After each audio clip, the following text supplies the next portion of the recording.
चलिए आज बात करते हैं उस छिपी हुई ताकत के बारे में जो हमारे रोजमर्रा के बहुत सारे कामों को आसान बनाती है। ये है इंफॉर्मेशन टेक्नोलॉजी इनेबल्ड सर्विसेज यानी ITS। आइए इसे करीब से समझते हैं। कभी ये सोचा है कि जब हम कस्टमर सपोर्ट पे कॉल करते हैं या फिर अपना कोई ऑनलाइन ऑर्डर ट्रैक करते हैं तो ये सब होता कैसे है? असल में पर्दे के पीछे एक बहुत बड़ी इंडस्ट्री काम कर रही होती है जो टेक्नोलॉजी की मदद से हमारे इन अनुभवों को मुमकिन बनाती है। तो सवाल ये है कि आखिर ये ITAS है क्या? चलिए इसकी एकदम सीधी और सरल परिभाषा को समझते हैं। तो सीधे साधे शब्दों में कहें तो कोई भी सर्विस जिसे देने के लिए इंफॉर्मेशन टेक्नोलॉजी यानी IT का इस्तेमाल हो रहा है वो ITES कहलाती है। और ये दायरा बहुत बड़ा है जिसमें कई तरह की सर्विसेज शामिल हैं। चलिए कुछ पर नजर डालते हैं। चलिए सबसे पहले उन सर्विसेज को देखते हैं जो सीधे किसी कंपनी के रोजमर्रा के कामकाज को सपोर्ट करती हैं। BPO शायद ITS का ये सबसे जाना पहचाना चेहरा है।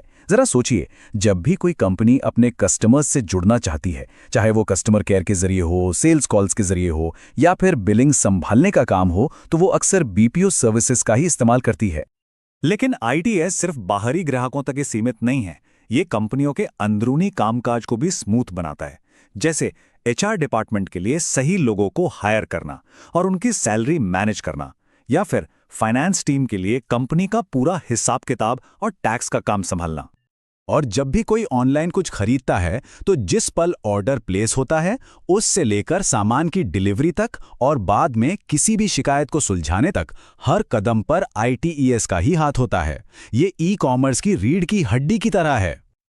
अब बात करते हैं उन सर्विसेज की जहां सिर्फ प्रोसेस फॉलो करना काफी नहीं होता, बल्कि खास नॉलेज और टेक्निकल स्किल की भी जरूरत पड़ती है। और यहीं पर एंट्री होती है नॉलेज प्रोसेस आउटसोर्सिंग यानी KPO की। इसे ITES का एक ज्यादा एडवांस्ड रूप भी कह सकते हैं। KPO में वो जटिल काम आते हैं जिनके लिए हाई लेवल स्किल्स और सब्जेक्ट मैटर एक्सपर्ट्स की जरूरत पड़ती है, जैसे किसी नए प्रोडक्ट के लिए मार्केट रिसर्च करना, कंपनी के फाइनेंशियल डेटा का गहरा एनालिसिस करना या फिर कानूनी दस्तावेज तैयार करना। इन सब कामों के लिए गहरी समझ और विशेषज्ञता चाहिए। और ये स्लाइड क्या कमाल का फर्क दिखाती है दोनों के बीच।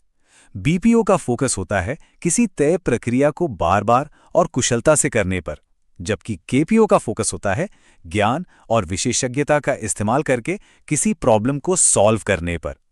एक प्रोसेस ड्रिवन है तो दूसरा नॉलेज ड्रिवन। जाहिर है टेक्नोलॉजी की दुनिया में टेक्निकल सपोर्ट भी एक बहुत बड़ी जरूरत है, चाहे वो कंपनी के कर्मचारियों के लिए IT हेल्प डेस्क हो या फिर ढेर सारे डेटा को प्रोसेस करके उसमें से काम की जानकारी निकालना हो। ये सब भी ITS का एक बहुत जरूरी हिस्सा है। और हाँ, क्रिएटिव काम भी इससे अलग नहीं है। वेबसाइट के लिए कंटेंट लिखने से लेकर ऑनलाइन कोर्स बनाने और वेब डिजाइनिंग तक कई कंपनियां इन कामों के लिए भी ITES पर ही निर्भर करती हैं।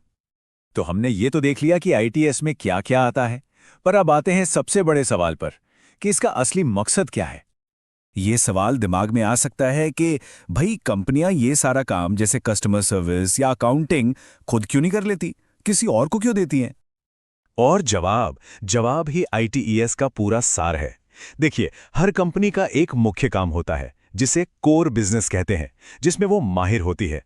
ITES का काम है उन सभी सहायक यानी नॉन कोर कामों को संभाल लेना, ताकि कंपनी अपनी पूरी एनर्जी और रिसोर्सेज सिर्फ और सिर्फ अपने मुख्य काम पर लगा सके।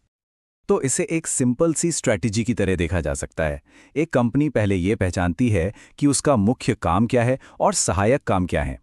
फिर उन सभी सहायक कामों को ITES के जरिए किसी एक्सपर्ट को सौंप दिया जाता है। नतीजा, कंपनी अपने असली लक्ष्य पर फोकस कर पाती है, जिससे उसकी एफिशिएंसी और प्रोडक्टिविटी दोनों बढ़ती हैं। और आखिर में एक सवाल भविष्य के लिए। आज आर्टिफिशियल इंटेलिजेंस और ऑटोमेशन जिस तेजी से बढ़ रहे हैं, उसे देखते हुए ये सोचना बहुत दिलचस्प है कि ये ITS इंडस्ट्री को कैसे बदलेंगे। कौन से काम पूरी तरह से ऑटोमेट हो जाएंगे और किस तरह की नई स्किल्स और नॉलेज की मांग पैदा होगी। ये एक ऐसा सवाल है जो आने वाले समय में इस पूरे इंडस्ट्री की दिशा तय करेगा।